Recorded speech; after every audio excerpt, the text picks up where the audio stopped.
출애굽기 12장 우리 12절부터 13절입니다.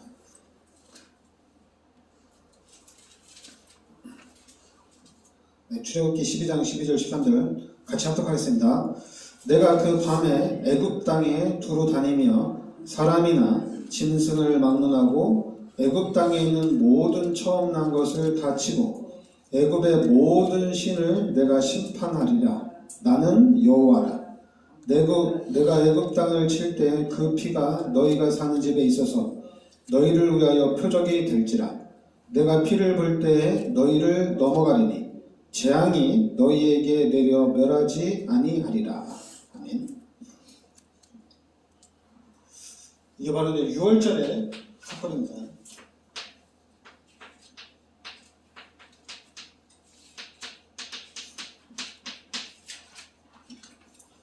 이스라엘 백성들이 이제 430년 동안 애굽의 노예로 살았죠. 그런데 이제는 하나님이 이스라엘 백성들의 부르짖음을 듣고 모세를 세워서 이제는 이스라엘 백성들이 출애굽을 하게 됩니다. 출애굽을 하게 되는데 중요한 건 바로왕이 허락을 안 하는 거예요.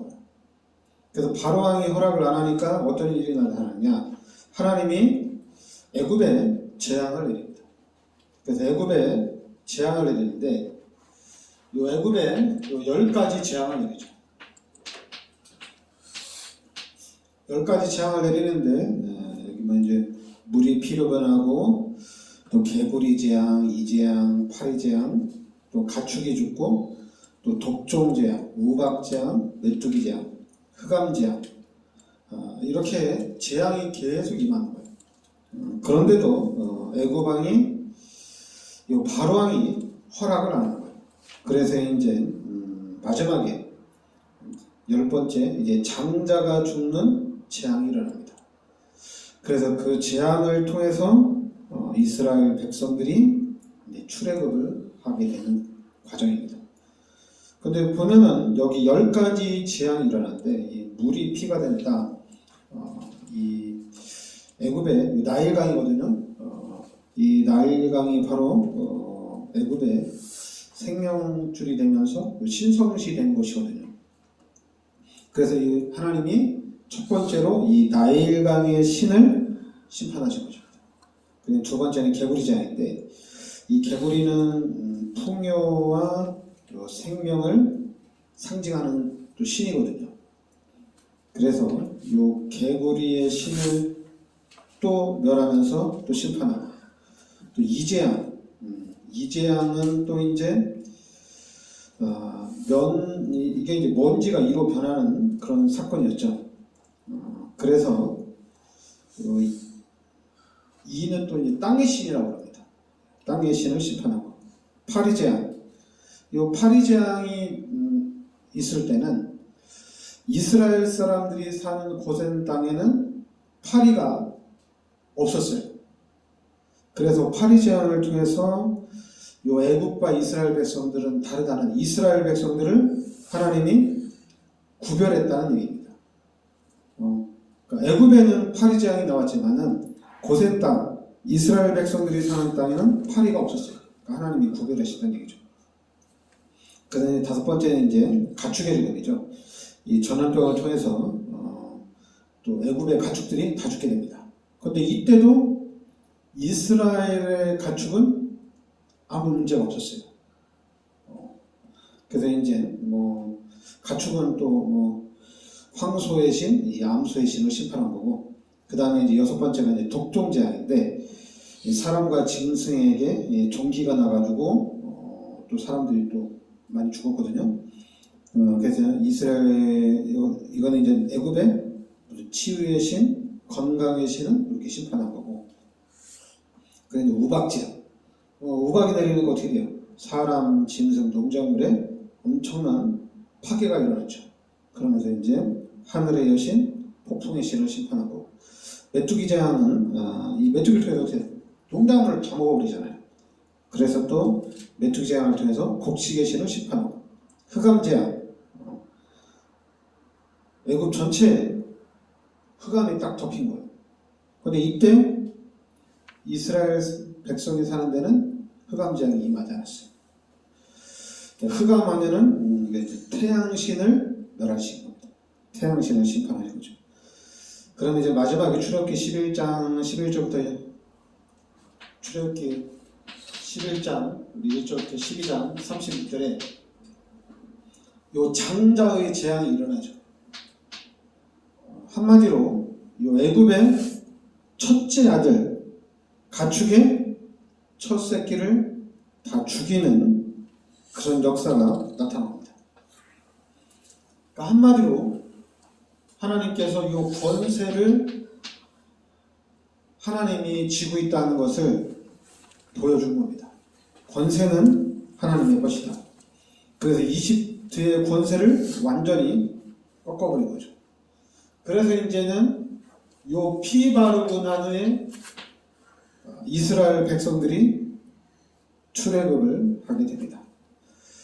그래서 이제 출애굽을 하는데, 그래서 우리가 이때 이제 6월절이다 얘기하죠.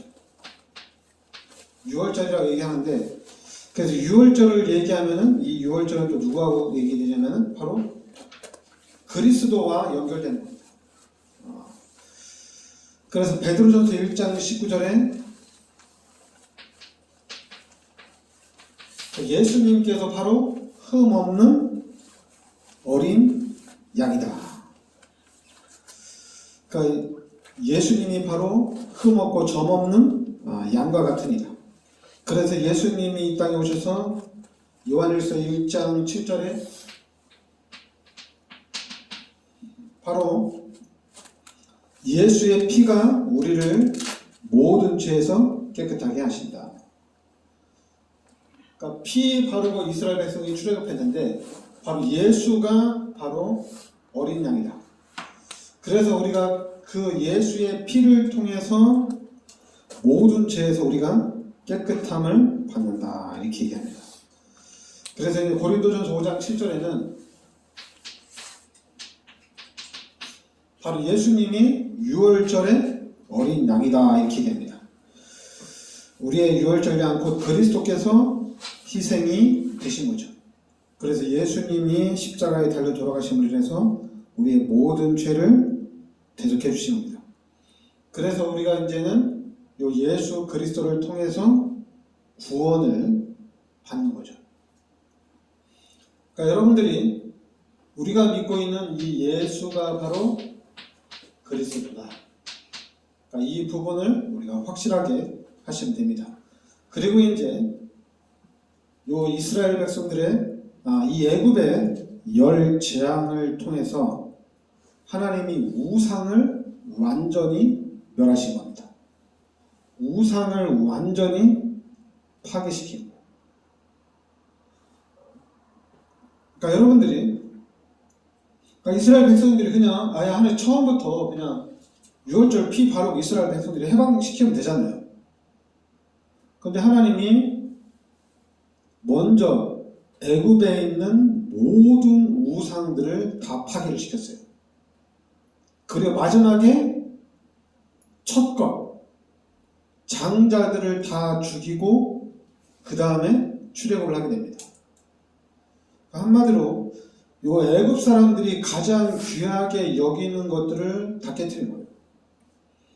그러니까 사람에게는 하나님이 가장 중요한데 요 하나님을 중요하게 생각하지 않고 자꾸만 우상에 빠지고 어떤 세상의 것 중심으로 이렇게 나 중심으로 간다면은 하나님이 다 멸하신다는 얘기입니다.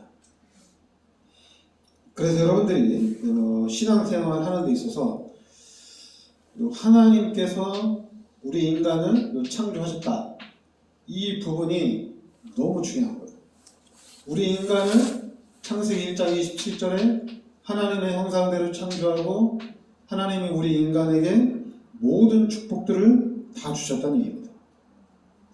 근데 우리 인간이 이 죄를 지음으로 인해서 하나님과의 관계가 단절이 됐어요. 그러니까 어떻게 돼요? 원래 인간은 하나님과 함께 살도록 창조됐는데 하나님이 떠나면서 우리 인간에게 영적 문제가 온 겁니다. 영적 문제가 왔는데 중요한 건 우리 인간은 영적 존재란 얘기예요. 그러니까 영적 존재다 보니까 지금 이 상태에서 죄인된 상태에서 하나님을 계속 찾는 거예요. 그 하나님을 계속 찾는데 그럼 진짜 우리가 하나님을 찾아야 되잖아요. 하나님을 찾아야 되는데 자꾸만 우상이 급증하는 겁니다. 그래서 하나님이 여기 있다, 저기 있다 이렇게 얘기하는 거예요.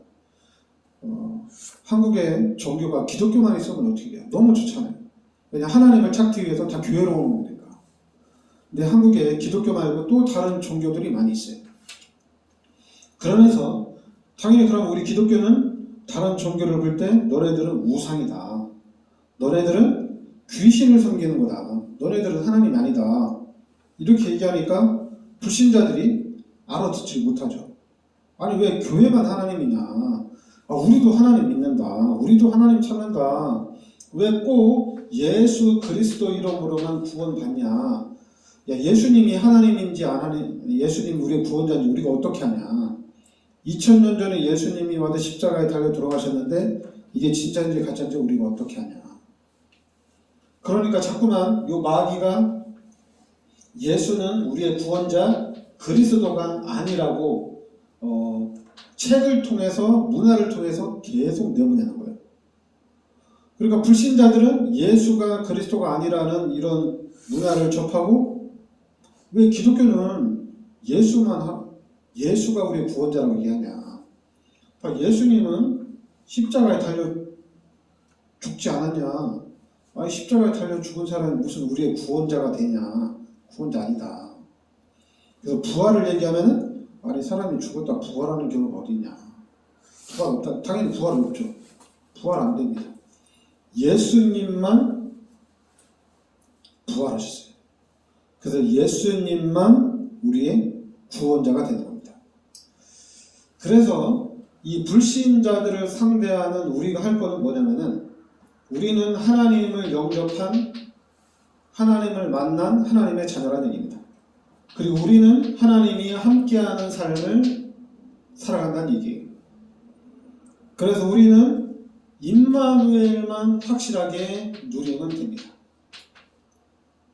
기독교인들이 임마누엘만 확실하게 누리고 있으면은 가장 두려운 존재가 누구냐? 귀신이에요. 우상 섬기는 사람들이 가장 싫어합니다. 여러분 우상을 숭배하는 사람들은 귀신의 능력으로 이 사람들은 일을 하는 사람들이에요. 그런데 예수 믿는 사람들이 성령 충만하고 예수 믿는 사람들이 예수 그리스도 이름으로 우상을 볼 때마다 예수 그리스도 이름으로 귀신의 결박을 받고 떠나갈지어다. 그러니까 당연히 우상을 숭배하고 미신을 숭배하고 다른 종교를 가진 사람들은 너무 힘든 거예요. 그냥 귀신 역사를 해야 되는데 예수 믿는 사람 때문에 그게 안 되는 거예요. 그러니까 당연히 우리는 요 임마누엘만 확실하게 누리고 있습니다. 임마누엘.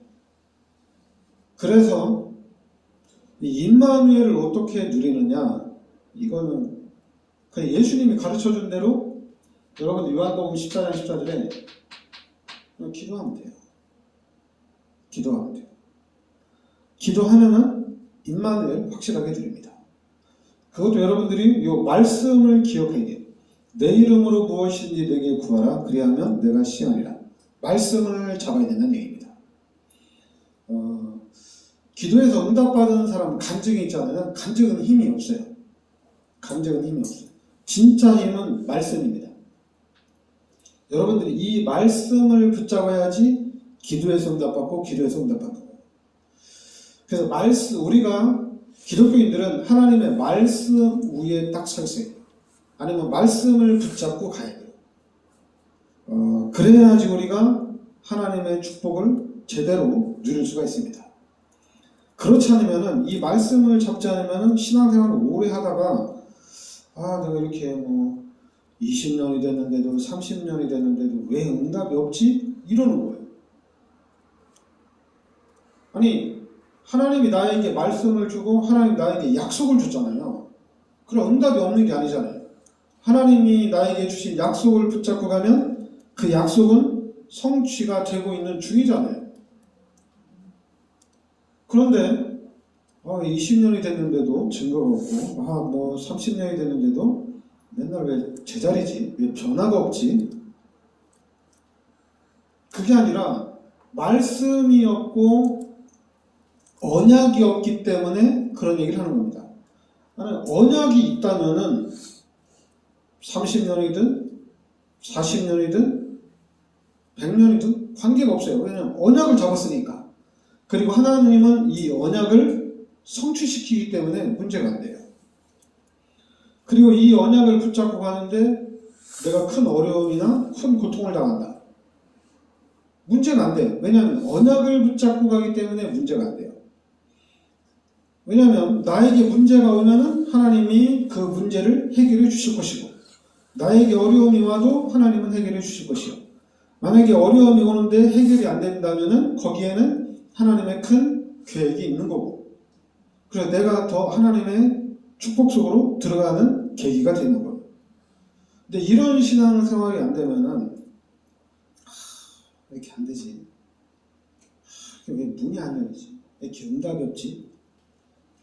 예수 믿는 사람들 평생 이러는 거예요. 응답이 오면 막 좋아. 또 힘든 일 생기면은 또 어려워하고. 그러니까 불신자들이 볼 때 다른 종교 생활하는 사람 볼 때 뭐 기독교나 우리나 똑같은 거예요. 왜냐하면 어려움 오면은 쟤네들도 힘들어하고 우리도 힘들어하고, 그래서 문제 해결되면 쟤네들도 기뻐하고 우리들도 기뻐하고 똑같은 거예요. 그런데 이제 뭐 기독교는 뭐 예수 믿는다, 예수 그리스도가 진리다, 뭐 그건 진리든지 뭐든지 뭐 진리나 우리나 똑같으니까. 그러니까 기독교인들이 신앙생활을 잘못하면은 그런 현상이 나타납니다. 그래서 예수를 믿다가 나는 종교를 바꿔봐야 되겠다 이런 얘기가 나오는 거예요. 그런데 예수 믿는 사람들이 임마누엘을 확실하게 누리고 여기에 확고하게 딱 서 있으면은 중요한 거는 귀신이 틈을 못 합니다. 그럼 귀신이 틈을 타지 않고, 그럼 이제 우리가 임마누엘 속에 있으면서 하나님을 계속 따라가면서 하나님의 언약이 성취되는, 하나님의 계획이 성취되어지는 그 속에 우리가 들어가 있는 거예요. 근데 문제는 이게 안 되는 거예요. 이 속에 들어가 있어야 되는데 이 부분이 너무 안 되는 거예요. 그러니까 여러분들은 이 임마누엘이라는 언약 속에 안전하게 들어와 있습니다. 여러분은 방주 안에 들어와 있어요. 태풍이 불어도 하나님이 붙잡고 있기 때문에 괜찮습니다. 이제 하나님이 태풍을 그치고 잔잔하게 하면 그때 문 열고 나오면 됩니다. 막 우리가 태풍을 이기려고 하거나 우리가 이 배가 뒤집히는 것을 막기 위해 한다면 이거 얼마나 고통스럽겠어요. 근데 우리는 그럴 필요가 없어요. 하나님이 다 하시기 때문에. 마찬가지로 내가 하나님의 자녀라는 언약 속에 딱 들어와 있으면, 내가 하나님의 자녀라는 말씀을 딱 붙잡고 있으면 흔들림이 없어요. 그리고 반드시 하나님은 우주 만물을 창조하신 분이 하나님이고 우주 만물을 섭리하는 분도 하나님이시고, 그러니까 그 하나님이 나와 함께 하시기 때문에 나는 문제가 없다는 얘기입니다. 그래서 하나님을 바라보고 하나님을 의지하고 있으면은 시간이 갈수록 하나님이 지켜주시는구나, 시간이 갈수록 하나님이 보호하시는 거예요. 그런데 자꾸만 목사들은 무리해서 믿음을 가지고 성전을 건축하고 무리해서 믿음을 가지고 일을 하니까 문제가 되는 거예요. 돈이 없으면 일을 하지 말아야지. 돈이 없는데 왜 성경을 줘? 돈이 없는데 왜 일을 해요? 가만히 있어야지. 그러면서 자꾸만 하나님 나 이렇게 어렵게 삽니다. 하나님 나 이렇게 힘들게 삽니다. 불신자가 예수 믿고 교회 처음 왔는데 너무 어려울 때 왔어요. 하나님 나 너무 힘들어요. 나 너무 어려워. 먹을 것도 없어요. 나 하루에 한 끼밖에 못 먹어요. 그럴 수 있어요. 근데 교회를 10년, 20년, 30년 다닌 사람들이, 목사들이 하나님 먹을 게 없어요. 하나님 나 힘들어요. 이게 뭐예요? 말이 안 되잖아요, 이거는. 그건 진짜 하나님 앞에 회개를 해야 돼요. 회개를 해야 돼요. 아니, 목사가 되는데 먹을 거 없으면 빨리 돈 벌어야지. 일을 해야지. 자꾸만 이상한 신앙생활을 하기 때문에 우리가 하나님의 축복 속으로 들어가지 못하는 겁니다. 우리가 이상한 신앙생활을 하면 안 돼요. 여러분들은 하나님의 자녀입니다. 여러분들은 하나님이 함께 하셔요. 그러면 이 임마누엘을 완전히 확실하게 딱 만들어 놓고 이제 그 하나님이 원하는 게 무엇이냐 그걸 또 이제 찾고 도전을 해 나가는 겁니다. 그러면은 진짜 놀라운 일들이 일어날 겁니다. 아주 우리 교회가 우리 후대들이 세계복음화에 주역되는 그런 비밀을 우리가 확실하게 잡고 가야 될 줄 믿습니다. 기도하겠습니다. 하나님 은혜를 감사드립니다. 하나님께서 이 시대에 그리스도의 비밀 속으로 복음의 비밀 속으로 인도하여 주시니 감사드립니다. 우리가 하나님을 의지하고 하나님을 찾고 그래서 우리가 이 땅에 사는 날 동안에 하나님의 능력을 누리는 삶이 되게 하여 주시옵소서. 그래서 살아계신 하나님의 증인의 축복을 누리게 하여 주시옵소서. 예수 그리스도의 은혜와 하나님의 크신 사랑과 성령의 내주인도 역사하시니 이 시대적인 축복 속에 들어와 있는 우리 전도자들 머리 위에 항상 함께 있을지어다. 아멘.